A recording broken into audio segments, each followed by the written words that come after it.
Sabay-sabay na nating makikilala ang mga bida at mga bisita sa La Playa Roja mamayang gabi sa Todo Max Primetime 5 ng TV5.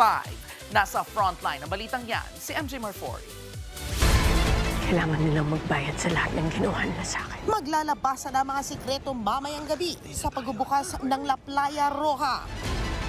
Bago nga ito umere sa Todo Max Primetime 5, nakakwentuhan ng News 5 ang mga bida ng Roja. Bawat karakter po may pinaguhugutan, may pinanggagalingan kung bakit sila galit at kung bakit kaya nilang gumawa ng masama. Trending na rin ang makapigil hiningang first look into the series. Nag-number 1 pa nga sa charts sa advance play nito sa Netflix. Proof na nag-pay off ang pagtitraining ni Kyle at Donnie under the guidance ni Action King of Primetime at Batang Quiapo star Coco Martin. Kahit nga si Maymay, excited para sa kanyang action era.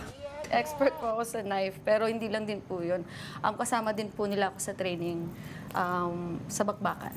And an interesting fact, actually, La Playa Roja, that whole establishment, before it was that establishment, the land was owned by Luna and her family. What? Isa lang yan sa mga malalang revelation sa La Playa Roja. Aabangan din sa serye ang tema ng sakripisyo at diskarte sa gitna ng panganib. Pero mapapalagay na kami sa isang hostage taking where we are the ones tasked to get everyone out of it. So how do you put your problems aside when it comes to a life or death situation? Mapapanood na ang Roja sa Todo Max Primetime 5 mamaya 8:45 p.m. Nagbabalita mula sa Frontline, MJ Marfori, News 5.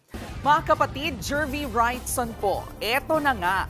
Para sa latest showbiz news at iba pang kay-alaman, mag-follow at mag-subscribe na sa social media pages ng News 5.